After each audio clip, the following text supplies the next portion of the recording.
It's been said that every quilt tells a story, and it's so true. But I also believe every quilter has a story to tell. I wanted to hear about the people behind these wonderful quilts and thought you'd enjoy hearing about their lives also. Welcome to A Quilter's Life. Imagine living in Houston and not knowing about the International Quilt Festival. Then a friend takes you to see all the wonderful quilts. What an incredible introduction to quilts for Ellen Happe Phillips. Ellen fell in love with this craft and never looked back. With each step, she improved her skills, and now she uses her long arm quilting to help others make beautiful quilts. Ellen, thank you so much for being on A Quilter's Life. Well, thank you, Paula. I am flattered that you want to speak to me and talk about quilting and anything else you want to talk about. I'm grateful for the opportunity. Well, it was so much fun to meet you at QuiltCon this year and finding out that you were already a listener of the podcast. So how did you hear about A Quilter's Life podcast? I always look around for new and different podcasts because I have a couple of really favorites. And I know that there's lots more quilters out there. And so when I saw your podcast, I just started listening to it because, like you told me at QuiltCon, there's A Quilter's Life and then there's Quilt Life. And I've listened to both of them. I enjoy listening to your podcast, and your guests are always interesting. And a lot of them are just regular people out there just having fun with quilting.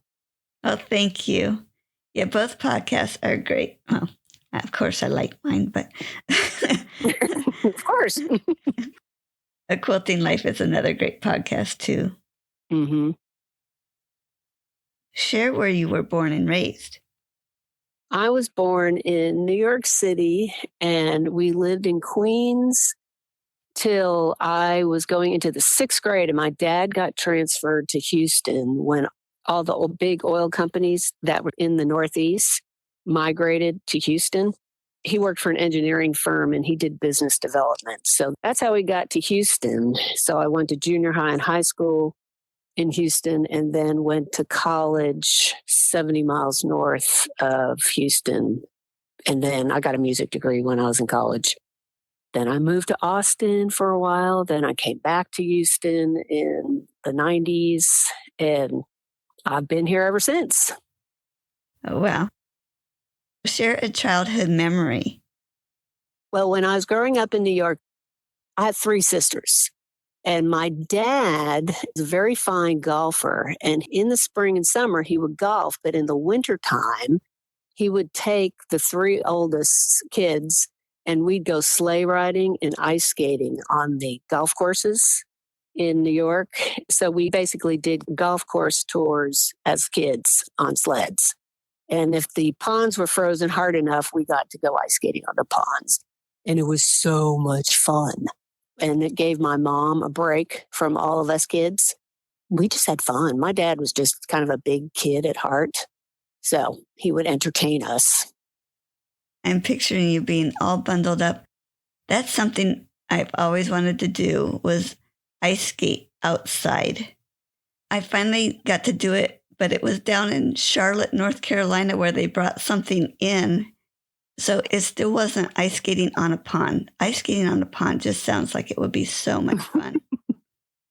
Well, it was very fun. And we also, in the winter, wherever there were tennis courts, they would fill the tennis courts up with water.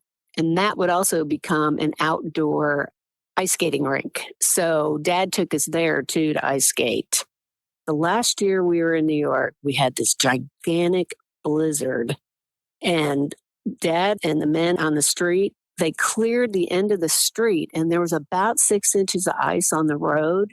And so they made our own personal ice skating rink for all the kids on the block because there were tons of little kids on our block when we were growing up in New York. So yeah, we ice skated a lot. Wow. So much fun. Other than quilting, did you have employment? Yes. I was a fundraiser for 25 years, and I started out at the Houston Symphony, and then I primarily worked in healthcare. I worked at a medical school, a nursing school, a children's hospital, lots of science, lots of research, lots of doctors, lots of money being raised in the Texas Medical Center. Me and my colleagues helped to raise a lot of money for new buildings, research facilities, you name it, we raised money for it. I did that for 25 years. And I just got really tired and very burned out about 8 years ago. I was getting grumpier and grumpier, and my mother was not well. So it was just the time to make a transition to something else. And my husband and I just kind of put our heads together, and he said, just do it. Go for it. And I just said, I want to buy a long arm. He's like, okay, how big is that? I go, well, it's very large. And we live in an old house. So our rooms in our house are actually pretty big. I got an office that was 14 feet by 16 feet, and I have a 12-foot frame that I put in the office to accommodate the long arm. Nice. And I was a happier person the minute I hung up my high heels and didn't have to raise money anymore. My husband just said, oh, you're kind of back to normal. Yay. I'm so happy you're happy. And I just really haven't looked back. That's so neat that you can move on to that. I am thankful for your participation in raising money for such needed things, though. Yeah, it was fun. I mean, I worked with a lot of really awesome people, and I met a lot of people, and I went to places I would never, ever have gone had I not been a fundraiser.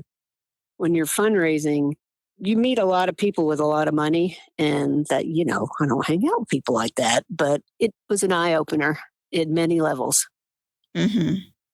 And it was a very good profession. I was well paid, and so all of it was good. I just had to wear high heels every day. I don't miss that at all. Ellen, where do you live now, and how did you end up there? Well, I live in Houston still. I live what they call inside the 610 loop, which is basically the heart of Houston. My husband and I are very close to downtown Houston, the medical center, and my husband went to Rice University, and he's never lived further than 2 miles from Rice University since he graduated. We live in an area called Montrose, and we've been here. We're going to be married 25 years in a week, and I've been in Montrose for 25 years. Congratulations. Well, thank you. Thank you. It's quite an accomplishment. I can't believe it. It's gone really fast. It's so wonderful. Is there anything else about your family you wanted to share? I have 3 sisters, and I have 3 nephews. And then we just got us a great nephew. My oldest nephew's wife had a baby in January. My oldest sister is retired now, but she was a nurse practitioner, and her primary focus was cancer. And my youngest sister, Monica, she works with high functioning autistic children. Oh, actually, they're adults, they're high school kids. And then she also is an artist. She does mosaics and she does stained glass, and she's got a very creative side to her. And then my sister, who's just right under me, she's 13 months younger than I am. She has taught school for a long time. So we're all over the place too. Somebody's in Atlanta, Denver, and Austin. And then my nephews are scattered about too. Both my parents are deceased, but they both lived very long lives. So if I figured it out right, you're the second to the oldest. I am. And my sisters like to say that basically my oldest sister is an only child, and I actually am the oldest child because there's a gap. There's like a 4 or 5 year gap between me and my oldest sister. And my oldest sister always tells me, oh, you act like a first child. I said, well, somebody has to be responsible. Yes, so I am number 2. That's wonderful. So it was a family of all girls. All girls, yep. And my dad had all brothers, and the brothers all had girls. One of my dad's brothers never got married, but His oldest brother had 2 girls, and then the 4 of us. So there were 6 happy girls. Then the girls all had boys. My 2 first cousins, between the 2 of them, they have a bunch of boys. And then my youngest sister, Monica, has 3 boys. And now we have a great nephew, too. So it just kind of skips around. And my husband actually has nothing but brothers. And there's a whole bunch of men on his side of the family and 1 girl. That's so interesting. It is. If you had the opportunity to talk to generations to come, what would you want them to know about you? I was kind of thinking about this, like, I don't know. Well, I am pretty independent and I'm very self-directed and I like to get stuff done. And I try not to be afraid of trying new things. I know I drove my mom crazy when I was a kid. Whenever she said no, in my eye, that meant, oh, no, of course we can do that. That means yes. And we're going to do this because I want to try this. I just want my nephews to just try to follow your bliss, but be logical about it and sensible about it. But also, don't be too afraid. If you think you're not going to be the best, that doesn't really matter. Just try. You just never know. You might be successful at it. You just never know. Never in a million years would I have known that if I got a long arm, I'd actually get pretty good at it. No idea. Yeah, I'm looking at the picture that we'll talk about here shortly, but you do a wonderful job on long arming, and I'm so glad that you stepped out to do that. Me too. I could tell you that all those boring meetings I sat through, that got me ready for long arming. Since we talked about that before we started the interview, share again about your long boring meetings. Well, they're big staff meetings, and we all had a lot of work to do, but administrations just love to waste lots of time in long, boring meetings. So I just doodled. I was listening, but I would just start doodling. And actually, I started doodling in high school because we had 30 minutes of homeroom, and we literally just sat in this classroom for 30 minutes before you went on to your next class. And every school year, I would start out with a clean notebook on the outside. And by the end of the school year, I had doodled all over it and come up with this elaborate design all over this notebook. So I started doing that at an early age. But I have a couple of notebooks I've saved from my last job that I have kind of meeting notes in them, but it's more quilting ideas and more doodles and doodles and doodles and doodles. So thank God for those boring meetings. They're just tedious stuff where they got everybody together and everybody has to report on everything. And yeah, I found them very tedious. And I always have to keep my hands busy. Oh, that's great. I'm still laughing at your no means yes. Oh, yes. It did. It still does. Oh, no, you got to be kidding. No, I'm not kidding. My poor mom. Besides quilting, are there other crafts that you do or have done? When I was younger, I think it was in junior high, early high school, I did macrame. I tried embroidery. I did those little hook rugs. I did beading. I dabbled into those sort of things. And I know I'd embroidered because I used to embroider all over denim shirts. And I remember having this embroidered shirt I did, and I must have been in high school because I took it with me to college. I don't know what happened to the shirt. And I also embroidered all over shorts and pants. And when I see young people now who are doing all this embroidery on their clothing, I think, oh, I did that. It's coming back. Everybody's done that. That's great. So, yes, I did more embroidery. And then I learned how to sew when I was about going into the 7th grade. And so after that, the sewing thing really took over because I made clothing. Because with 4 girls in the house, mom and dad didn't really have a big clothing budget. And so I would just make all my own clothes. And that's back when Oh, God. it was cheaper. It was cheaper to make them than to buy them. Yeah, exactly. Exactly. I mean, I made 3 wedding dresses. I've made interior stuff. I did pillows. I did all kinds of stuff. And I took a sewing machine with me to college because you just never know when you have to make something for somebody. And all sorts of bridesmaids' dresses. I did all that kind of stuff. So I always had a sewing machine with me. Wow. You just never knew when you had to fix something. Yeah, but college is so busy. How did you fit that in? Well, I didn't do it like all the time. I just had to have a sewing machine. It was just kind of part of my deal. It was part of my arm. I played the clarinet. I had my clarinet and I had my sewing machine. So I was good. As long as I knew the sewing machine was there, just in case, I could make something if I needed to. Wow. Just mentioned the clarinet. Were you in the school band? I was in junior high band, high school band, college band, and I ended up getting a music education degree. And I taught private lessons through college, and then I taught private lessons for about 12 years after I got out of college. At one point, I had about 50 kids I would teach. Wow. Yeah, and they ranged in age from, I think they were 13, and I dabbled in with high school kids, but I really preferred, amazingly enough, I liked working with the junior high kids better. One-on-one, though, not as a big band. I did not enjoy having all of those tweeners and future teenagers in front of me in the band, but I did enjoy them one-on-one. Then I got what I said, a real job. I started fundraising. Yeah.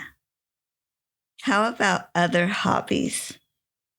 I did triathlons for 25 years, and I still train like I'm doing triathlons. I don't run anymore, but I swim 3 or 4 days a week, and I ride my bike 3 days a week, and I hung up my running shoes to save my knees, and now I just walk. So I really, really had fun doing triathlons and racing. That was just a great thing. And I did a wonderful bike trip last fall. It was a women's group, and I rode from Pittsburgh to Washington, D.C., and it was 335 miles. We did 7 rides, and it was terrific. It was so much fun. I'm going to do another ride in October, and it's starting in Kansas City, Missouri, and it's ending in St. Louis. So what I'm going to do on that trip is I'm going to go about 4 days earlier and go to Missouri Star and then go to Angela Walter's quilt shop. I heard that they were very close. They are. They're only like 45 minutes apart. And then Tula Pink lives in that area too. It's a good thing she doesn't have a quilt shop. And I'm going to try to drive so I can buy fabric and not have to ship it home or make my suitcase at the airport weigh 80 pounds. Yeah. But yes, the biking and the swimming is a really big part of my life. I've been doing that for over 30 years. And I actually do have a garden. I grow tomatoes and vegetables and a lot of herbs. Those kind of keep me occupied. Out of curiosity, do you do any of the herbs inside or are they all outside in the garden? Oh, they're all outside because Houston's a good place. You can grow herbs all year long. And I have some in pots. I have 3 raised beds in my backyard. So I have some in the raised beds and in pots, and things just grow here and they grow big. Like my tomatoes are nuts. They just get big. What kind of animals do you have to deal with to keep out of your garden? Well, squirrels for one, and then the birds. The minute the tomatoes start turning red, I have to fuss at the cardinals because they like to fly in and have a little peck. And then we have raccoons. Given we live in the middle of the city, we have a fair amount of raccoons around. So you have to pay attention to that stuff. But I use some organic sprays on the plants. So sometimes there are little pests that decide they want to eat the leaves. And the organic sprays work pretty well. But I just kind of go out there and hope that no one's eating all my tomatoes. And last year I started pulling them off the vine a little earlier and I let them ripen in my windowsill. And the tomatoes tasted great. Yeah. There's nothing like looking out the window and seeing one of those animals eating your. Fortunately, we don't have any deer. So it's just those pesky raccoons at times. Yeah. Do you think any of your hobbies or other crafts show up in your quilting? Well, with my quilting, I actually got a lot of t-shirt quilt commissions when I was racing, when I was doing triathlons. Oh, I've made at least a half a dozen swimming t-shirt quilts, and then I've made quite a few triathlon quilts, from people. Oh, here, I did all these half Ironmans, or can you make me an Ironman t-shirt quilts? And I was like, yeah, sure. So that's kind of how it shows up. I just got commissioned to do quite a few of those. That's a neat connection to it. Yeah, and it was kind of unusual to meet a triathlete who actually is a quilter. That really stumped a lot of people. They go, you do what?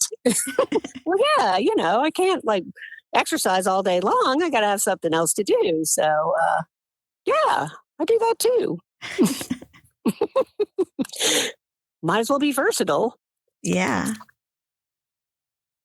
Who introduced you to quilting?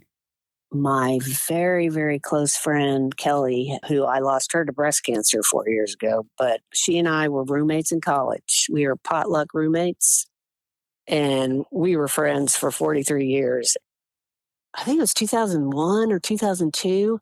She and I went to see Bonnie Raitt and Lyle Lovett out at this open air arena outside of Houston. And on the way out, she tells me, okay, I have something for you that you are going to love.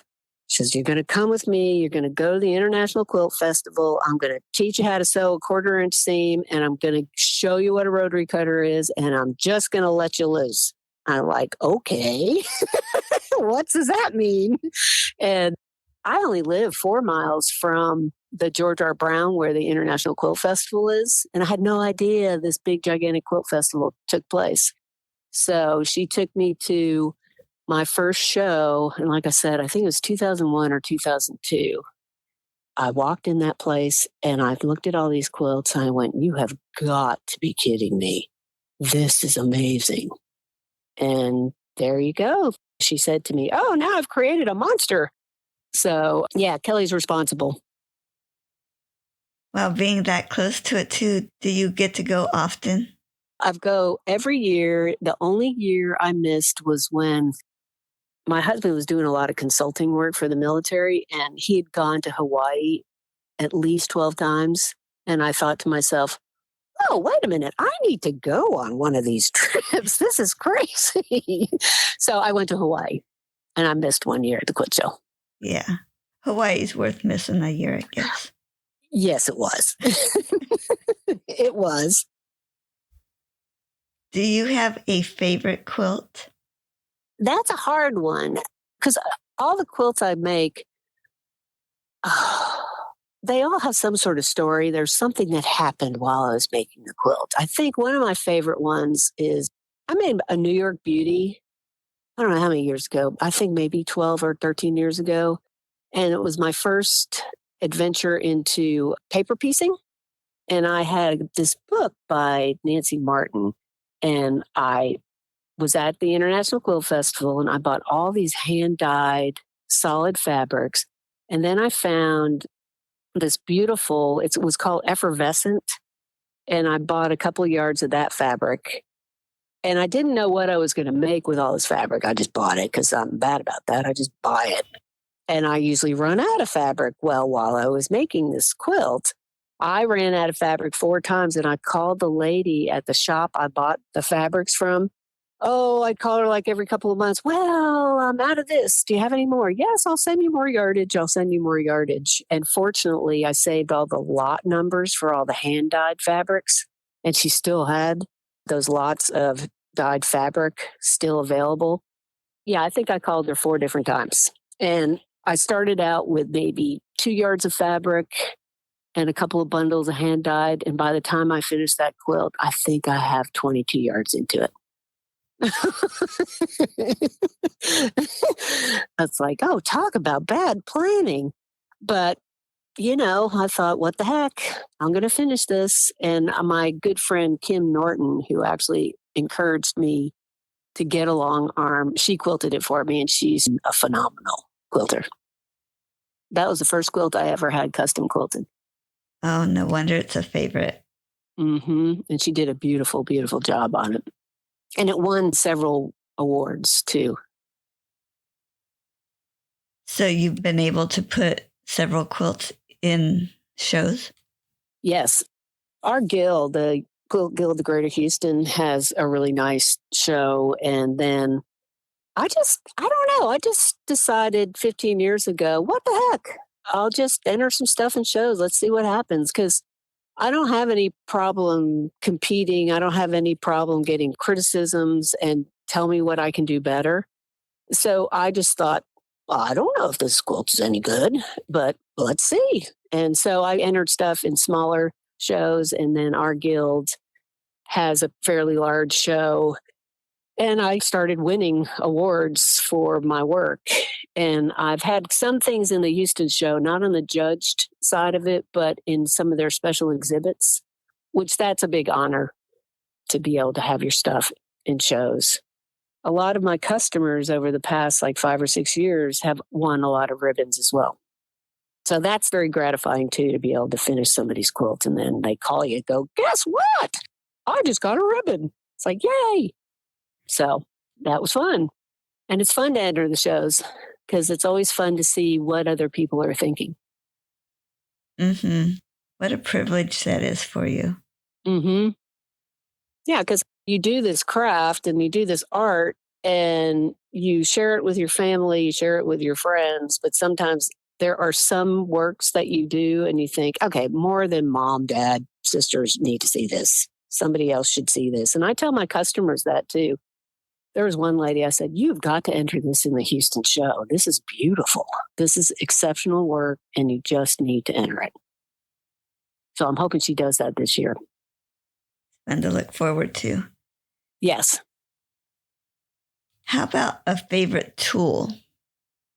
Oh, I have this 4-inch by 10-inch, 1/4-inch ruler I use on my long arm. I use it all the time. It's just a straight ruler. It fits my hand perfectly, and I can do all kinds of stuff with this one little straight edge because I don't have a computer on my long arm. I do everything with rulers and templates and marking little purple dots so I can go from this point to that point when I do my work. And of course, free motion stuff too. Like I said, I'm looking at the picture you sent me and I'm thinking, oh, wait. I have to take that back. I do see straight lines. There's not too many. Yeah. I had a star template and I actually drew all that stuff out. I actually really plotted that quilt out.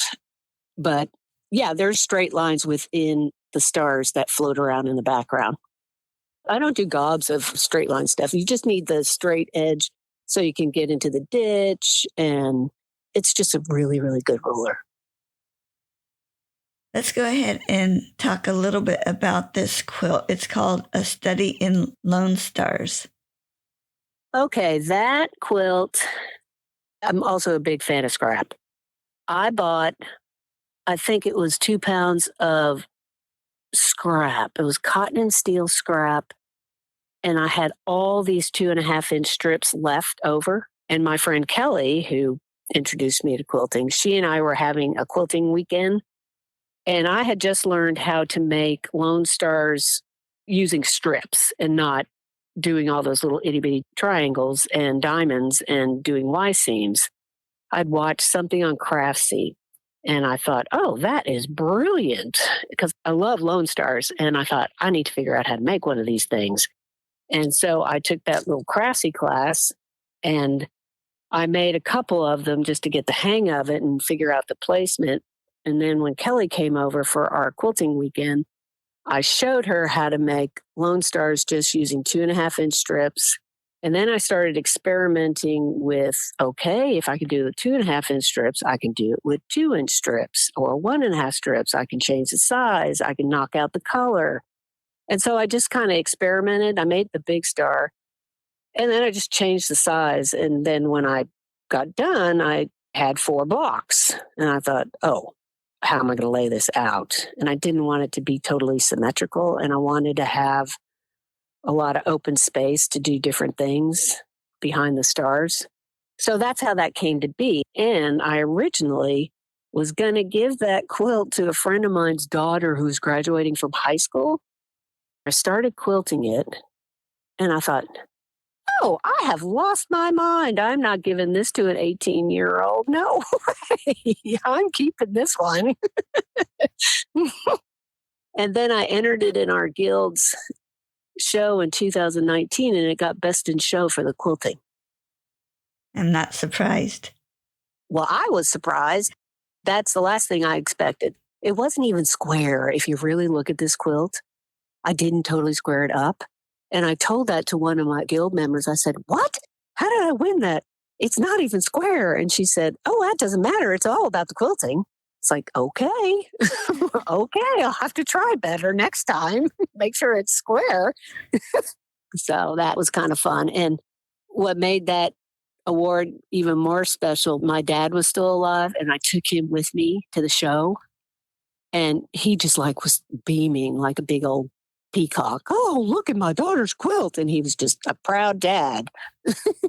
So that was totally worth it. Oh, yeah. We can't get enough of our parents' praise, can we? No, we can't. That is true. That is very, very true. So that was special. Mm-hmm. When you're quilting, do you have a part that you really look forward to, or do you like each step along the way? I enjoy the whole process. I enjoy having things floating around in my head, and then all of a sudden it suddenly turns into a quilt. Yeah, the whole process is great, but the most gratifying is when it is done. You know, you put your label on the back of it. It's a completed product. It's beautiful. It's either going to somebody or we're keeping it or it's a commission for somebody. It's just done. That just makes me feel so good when it's done. Isn't it exciting, especially when that quilt has turned out how you envisioned it? Oh, yeah. Yeah. Or even when it doesn't turn out the way you saw it and you see different things. There are some quilts that you put together and you get secondary designs on it and you think, oh, I would never have seen that if I turned it this block this way. And the same goes with the quilting. I've done stuff where I have one design in mind and I'm quilting the top, and then all of a sudden, all these secondary designs start popping up within the quilting. And I never even saw that when I was trying to figure out how to quilt something. So, yeah, no, it's great when it works out. Yippee. And if it doesn't work out, I just call it a design element. Yeah. Share your worst quilting experience. Well, I've been mulling that one over because I don't really feel like I've had really worse. It's just we're not having a good day and something's just not working out that great. There was one thing I did. It was with the Houston Modern Quilt Guild. They did this block of the month, and I was making these blocks. One, the instructions were not particularly good, and there weren't enough pictures. I'm very visual, and I just need pictures when I'm putting stuff together. And they were kind of funky blocks. And so they were all coming out to be the wrong size. And I had 5 of these blocks, and I thought, okay, I can turn them into pillows. Yeah, I can just do them like in a little grid and just get this thing done. So what I did is I gridded it out, and then I used all this solid gray fabric that I bought for a customer, and then they didn't want it. And then I had some new templates I wanted to experiment with. And I did all these almost like 1960 flower power. They look like those funky 1960s flowers. And I did a whole bunch of them all over the back of this quilt. And I just quilted the heck out of it. And I entered it in a show and it won a blue ribbon. And I thought, this has nothing to do with this quilt top. This has everything to do with just the quilting. the name of it was It's All About the Quilting. Because the quilt itself is kind of blah. But I thought, okay, this is not going well. So we have to rally. We have to do something with that. Because I don't like having random blocks just sitting around.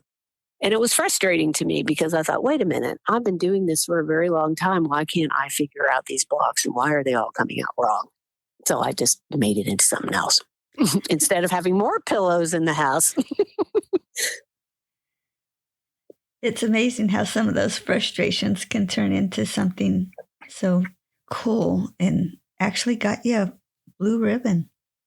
Yeah. And it was very fun to quilt. I really just had a lot of fun.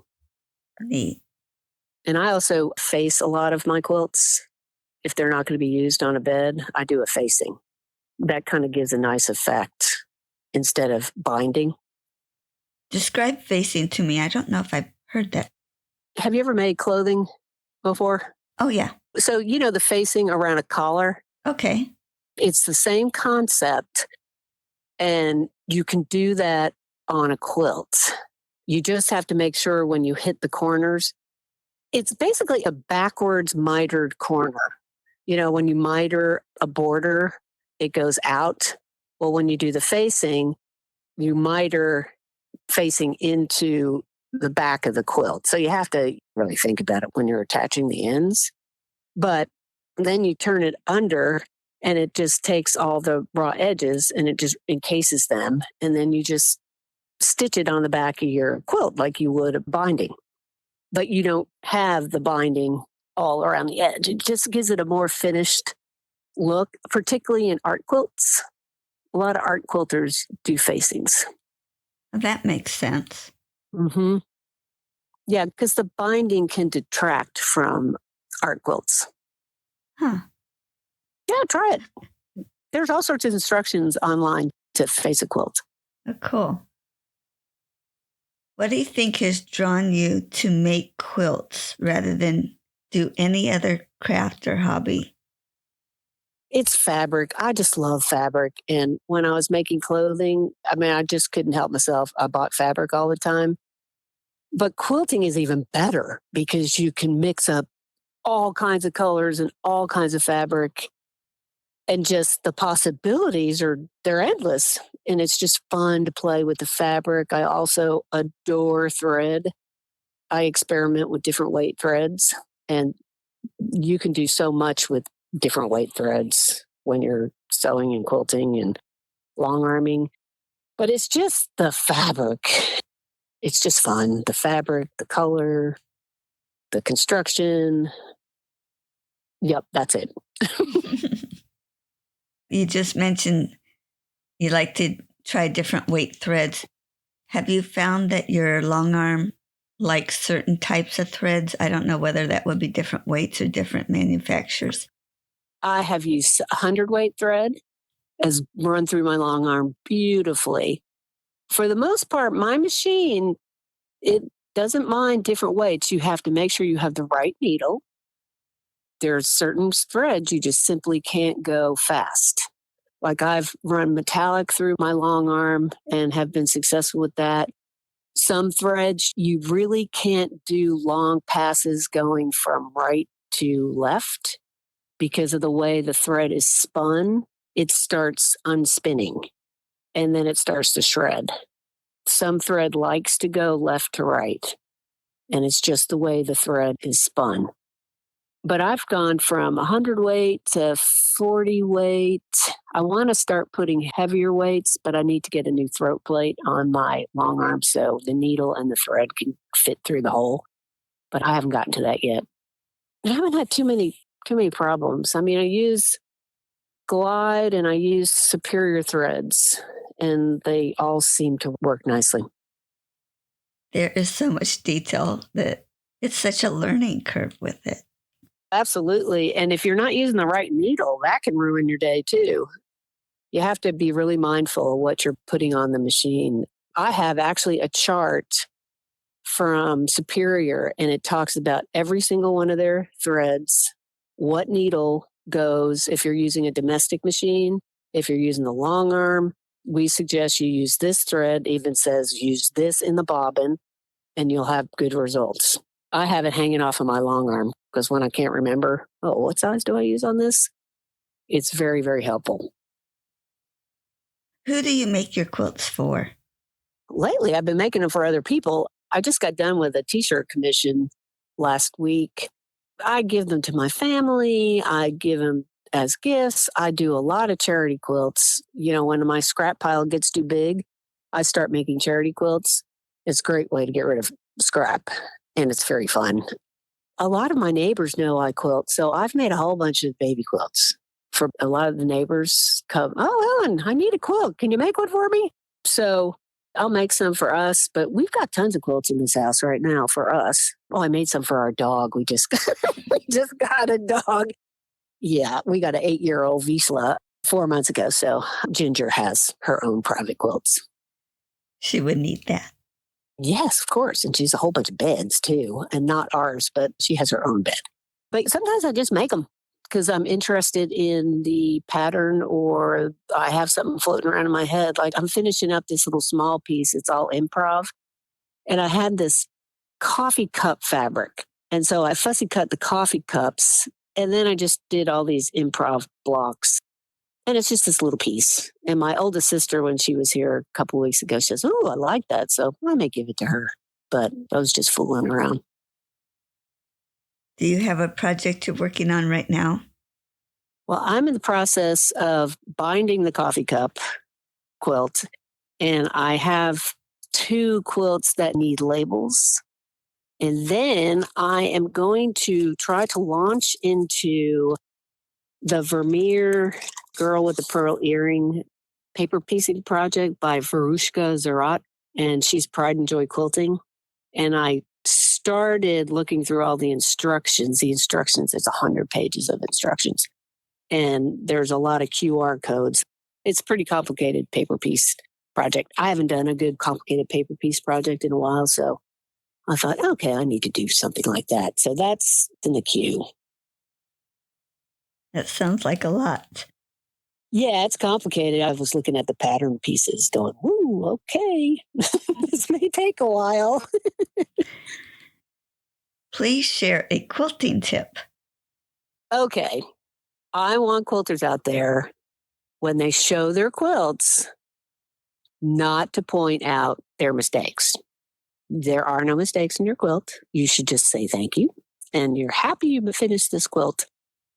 Because too many quilters go, oh, well, it's okay, but I missed this point, or I did that. And the whole scheme of thing, when you step back from the quilt, it's beautiful. And you should just be proud of your accomplishment. I agree.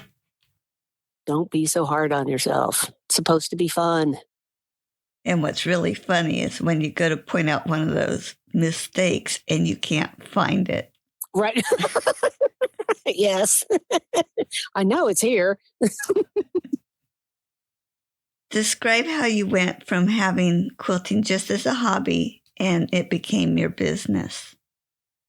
Well, like I said earlier, I just was getting very burned out from fundraising. And I thought, well, I have to do something. I'm not very old to be not working. And so my friend Kim Norton, and her company is a Busy Bobbin, and she talked to me and she told me, you could have a nice little business. And her advice to me was, you do as many or as little quilts as you feel like doing. She said, if you want to work 50 hours a week doing this, go for it. If you want to work 20 hours a week, go for it. Whatever, you just find the sweet spot when you're doing this business. So that encouraged me. And then, like I said, my husband and I talked about it, and financially we were okay. I could do this. And he just wanted me to be happy and to just not be grumpy all the time. And so I got my machine. I have an Innova. It's a magnificent machine. And I've had it now, I think it's going on 9 years old. And the first 6 months I had the machine, I was still working full time, and I just practiced. I got charity quilts. I just practiced. I practiced for 6 months. And then my friend Kelly introduced me to a whole bunch of her quilting friends, and we would go on retreats 2 or 3 times a year. So I got to know a lot of the women at this retreat place. So my first customer was one of my friends from the retreat. And I did that, I think it was 6 months or 7 months later, I did that. And then my Inova dealer asked me to quilt something for her. And she wanted to hang it in the shop so she could see from beginner quilters, see how I would do. And then, just slowly but surely, the word started getting out. And I got business from guild members. Yeah, it was just kind of word of mouth. I just thought to myself, okay, if I can do 25 or 30 quilts a year, that's good. And I've kind of managed to do between, the 22 to this last year, I was too many. I did 36, and that didn't even include the ones I did for myself. And it's just kind of grown, and I have a nice little customer base, and I have quite a few customers who come back and they save their special quilts for me to quilt. Because some of the quilts I quilt can be on my machine for up to 2.5 or 3 weeks, and they take a while. Now, mind you, I don't stand behind a long arm 8 hours a day. There's no way I can do that. It's too hard on your body. So I probably work on the long arm maybe about 25 or 30 hours a week. That's still pretty long time to be standing behind the machine. But that's kind of how I got started. And by having my customers enter a lot of their quilts in shows, I've gotten business from that too. Because people see, oh, who quilted this? And people have tracked me down because, oh, I saw what you did on blah blah's quilt at that show. And I went, oh, okay, wow, people are paying attention. So that's how this little business has evolved. Wow. And you mentioned that you don't have a computer on your long arm. So No. That 20 to 25 hours, that's intense work. Yes. Yes, it is. And that's why I like to slip a charity quilt in there so I can do all this free motion and go, I'm like, woohoo! It's very intense. It's very intense. It requires a lot of marking, but it's okay. The result is really nice. And the people who I quilt for are always happy, or for the most part, they're happy. And it just really keeps my creativity going because you really look at a quilt and it tells you what it wants. It really, really does. And it sometimes breaks my heart when somebody does an all over quilt that really should have been custom quilted, but that's not my problem. But still, some quilts just need a little more love. And some quilts don't need that much love. I mean, I've told some customers, it's like, oh, you don't need to do a heavy duty custom quilt job on this. It'll be fine if we do something simple. Try to be as straightforward with my customers as possible. Yeah. One quilt I made, I showed some ladies at a quilt shop, and the long armor was standing there, and she was practically drooling. Can I quilt this for you? Like, no. It was going to my grandson, and I just did straight line quilting on it. Yeah. It would have been fun to have someone do something special with it, but but you also need to think about your audience. Because I always ask my customers that too. I said, okay, is this going to a child? Is this going to be a show quilt? How are you going to use this? And that determines how I quilt it. Yeah. It's really important, because some quilts, if you're going to put it in a show, you got to really step it up. Mm-hmm. Before I got my long arm, my friend Kelly showed me how to free motion quilt early on. And I looked at her and I said, oh, you just changed my life. Now I'm going to be able to figure out how to finish these things. And so I was finishing my own stuff. But as I got a little more skillful on the domestic machine, I started getting frustrated because I had all these ideas in my head that could not get translated on a domestic machine because I didn't have a ruler foot and my machine wouldn't accommodate a ruler foot. And it's just, you don't have enough real estate with a domestic machine to really spread out that quilt. At least for me, it was very frustrating. And that was another reason why I wanted to get a long arm, because I really, really wanted to finish my own stuff. I thought, I want to go from the beginning and I want to finish. I want to close it. I want to do the whole process so I understand how the whole process goes. It was helpful, though, to work on the domestic machine before I got to the long arm. So it wasn't foreign to me when I started working on the long arm. Oh, that's interesting. You started your business. So, what is your business name and how did you come up with it? Oh, this is so boring and not creative. It's just Ellen Phillips Quilting. What I really wanted to call it was So Happy Quilting, SEWHAPPE. But somebody had a website out there that was So Happy. It wasn't an E, but it was a Y. And I thought, if I do that, it's just going to get confused. It'll just be too confusing. So I just decided I would just go Ellen Phillips Quilting. It's not very exciting, but my email address is So Happy. So, So Happy's in there.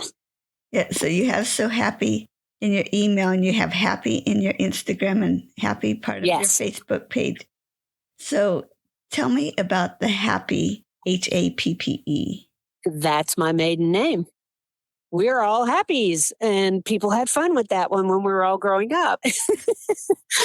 And my dad was actually the last male Happy. So when he passed, Happy went with him. But my oldest sister and my youngest sister are not married, so they're Happies. Yeah, that's my maiden name. And my husband and I, we were like 40 when we got married. And so I changed my name to his because he's kind of an old fashioned sort of guy, and I kind of like him. But I still had a lot of people professionally who knew me as Happy. So I had to keep Happy somewhere because people got confused. It's like, who's Ellen Phillips? I was like, oh no, here's Happy. So it's kind of hard to change your name when you're like 40 and everybody knows you as Happy. So that's where Happy is. That's where Happy came from. Oh, what a neat last name. Yeah, it's German and I think French. It's somewhere in like Alsace or something. I think that's where the name originated. How did you start professional quilting for others? That was part of the deal when I got the long arm. I was going to quilt for other people. So I just started talking to some of my quilting friends and just told them, look, I'm starting a little company. If you want me to quilt your stuff, here you go. This is how much I charge. This is what I like to do. And just kind of slowly but surely just picked up. And a couple of my friends, other long armers, if they couldn't get to certain things, they gave people my name, which was very nice and helpful. So yeah, that's how it got started. Was it hard to figure out your pricing? Well, at first it was because I wasn't charging enough. And I asked around and I had one customer come up to me one time. I did this amazing work for her and she said, you don't charge enough. This is how much I'm going to pay you, and you need to charge people the same amount. You do not charge enough. I said, okay, okay. She says, and if they don't want you to quilt it because they don't want to pay for it, it's fine, but you're not charging enough. And my husband agreed with her. It's like, yep, I agree. So I've come up with a good pricing now, and that people don't seem to get particularly uptight about it. But it's expensive to have a quilt quilted, a big one, if you're going to do a very detailed custom job. Yeah, but like we said, it's a lot of detail work on you and a lot of concentration, and you put so much into it. It's amazing. Oh, yeah. The quilt needs some love. What was the deciding factor for you to decide to make custom and memory quilts? I like making quilts for other people, and it's just fun. I can make just so many quilts for me. But if somebody wants me to make one for them, I just really enjoy it. Like this t-shirt quilt that I just finished. I don't do your standard t-shirt quilts. I tend to create these big blocks and it's not just in a grid. Like the woman gave these t-shirts to me. She didn't have a clue. She said, well, my friend likes hot pink and purple. I was like, okay. Is there anything else you would like? No, I just want you to make something. I'm sure it'll be fine. And I have a lot of the people who I do commissions for that go, oh, I have no idea what I want. Can you just make it? I'm like, okay, okay, just tell me what colors you like. Do you have any aversion to certain designs and patterns? Yeah, so it's fun. It's just gives me the opportunity to create. And there's no boundaries. Very few of my customers put boundaries on me. So they just say, do what you think's best, or I don't know anything about this. Just can you make it and use these colors? And that's fun. Now think back. How exciting was it when your first paying customer came and brought you their quilt to be long armed? Oh, it was my friend Leslie. It was very exciting because she was a really good quilter and she made beautiful stuff. I remember the quilt too. It was this hand appliqued Halloween quilt, and the level of detail in the applique was just amazing. Because I've done one applique piece that took me 2 years to do. And I just said, I know how to do this now, but I never need to do this anymore unless I have to. And her work was just gorgeous. And it was like one of the first things I quilted was an applique quilt. So that was challenging in itself because you've got to respect the applique, but then you need to make sure the quilt stays together. But it was very exciting and it was a cool quilt. When you're quilting an applique quilt like that, do you outline where they applique? Do you follow those lines, or how do you go about that? Yeah, I go around all the applique. And then depending on how much surface space is behind the applique, that will determine what I do. Because there's some things I've done cross hatching, I've done all sorts of different types of designs behind the applique because you want to highlight the applique, but you can't leave it blank. You got to do something in the back unless it's very small. And then you can just outline it. And usually with the smaller appliques, there's probably sashings around it. And so you can do some nice quilting on the sashings. And then, of course, you can do a really pretty spectacular border treatment. And I've done that with some appliques that haven't done tons on the back behind the applique, but went just all out on the borders and the sashings. So much. Now, Ellen, is there anything else about your business you wanted to share? Oh, I just really have fun. I feel incredibly lucky to be able to work on some magnificent quilts because not in a million years would have made any of these quilts, especially all the applique that I have finished. It's just extraordinary. And it's an honor to be able to finish all these quilts. And that's why my skills have gotten better because people keep bringing me stuff that's really hard. And I figure it out.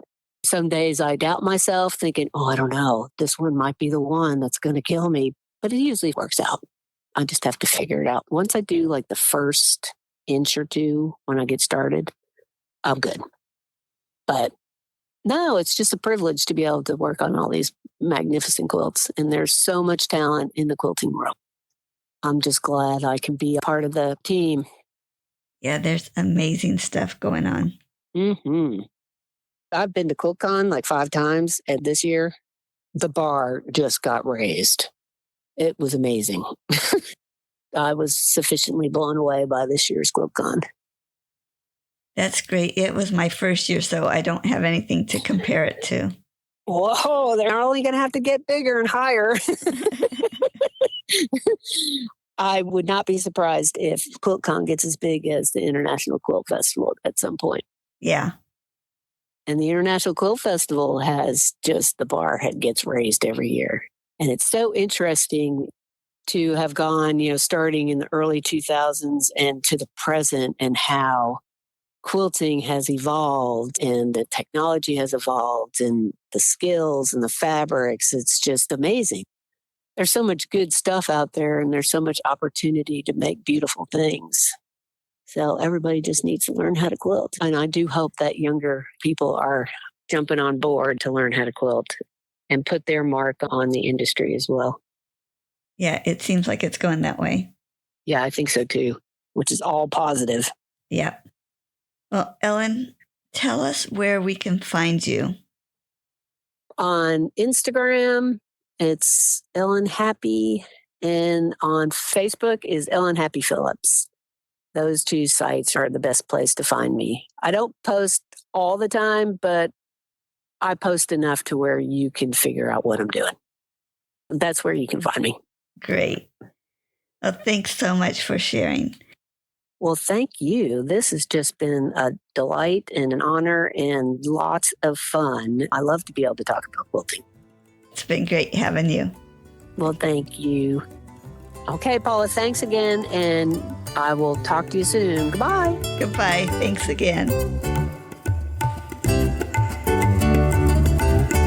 You can find more stories on aquilterslife.com or subscribe on your favorite podcast player so each episode will be downloaded automatically. Also, I want to hear about you and your wonderful quilts. Please contact me, Paula Chamberlain, through the website to set up an interview. And as always, thanks for listening.